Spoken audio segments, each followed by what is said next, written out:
আমি সুন্দরকে আরো বেশি আনন্দ প্রদান করব। তাই তো এই আলাদা আলাদা ঋতুতে ভগবানের অনেক রকমের লীলা বিলাস হয়। যেমন এই সময় ভগবানের নৌকা বিহার হয় এবং এর পরে যখন বর্ষা ঋতু আসবে তখন বৃন্দাবনে ঝুলন যাত্রা হয়। সখীরা মিলে বার্সনা গ্রামের অরণ্যে খুব সুন্দর ঝুলা বানায় আর ফুল দিয়ে সাজায়, আর রাধারানী আর কৃষ্ণকে সেই ঝুলার উপরে বসিয়ে তারা ঝুলন যাত্রা বানায়। এভাবে ঝুলন যাত্রা মহা উৎসব হয়। এবং শরৎকালের পরে কার্তিক মাস আসে, যাকে বলা হয় দামোদর মাস। আর এই দামোদর মাসে ভগবান কৃষ্ণকে মা যশোদা বেঁধে রেখেছিল।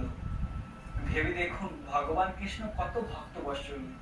যে কৃষ্ণ অখিল ব্রহ্মাণ্ডের মালিক, ব্রহ্মা শিব যার সবসময় আরাধনা করে, সেই কৃষ্ণকে মা যশোদা তার প্রেমের রজ্জুর দ্বারা বেঁধেছিল।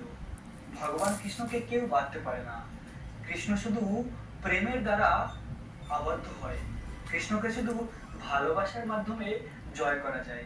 তাই তো ব্রজ গোপিকাদের বিশুদ্ধ প্রেমের কাছে কৃষ্ণ পরাজিত হয়েছিল। তাদের প্রেমের কাছে কৃষ্ণ ঋণী হয়ে গিয়েছিল। তেমনি মা যশোদার বাৎসল্য প্রেমের কাছে সমস্ত ঐশ্বর্য ছোট হয়ে যায়। যদিও ভগবান কৃষ্ণ অখিল ব্রহ্মাণ্ডের মালিক, কিন্তু বৃন্দাবনে তিনি এই মাধুর্য লীলা বিলাস করে, তার ঐশ্বর্যকে পরিত্যাগ করে। তাই মা যশোদা, নন্দ মহারাজ তারা কৃষ্ণকে নিজের সন্তান রূপে ভালোবাসে। মা যশোদা কখনোই বুঝতেই পারে না যে কৃষ্ণ হলো ভগবান। মা যশোদা সবসময় ভাবে এ তো আমার কানহা, আমার কানহাকে যদি আমি দেখভাল না করি তাহলে কে দেখবে? আমার কানহাকে আমাকে সবসময় দেখভাল করতে হবে। তাই মা যশোদা যেভাবে কৃষ্ণকে প্রচুর ভালোবাসতো, তেমনি কখনো কখনো শাসনও করতো। যদিও নন্দ মহারাজ কখনো শাসন করতো না, নন্দ মহারাজ সবসময় কৃষ্ণকে ভালোবাসতো, কিন্তু মা যশোদা কখনো কখনো কৃষ্ণকে শাসন করতো। আর মায়েদের শাসন করা উচিত। শাসন করার মাধ্যমে সন্তান আরো সুসন্তান হয়ে ওঠে।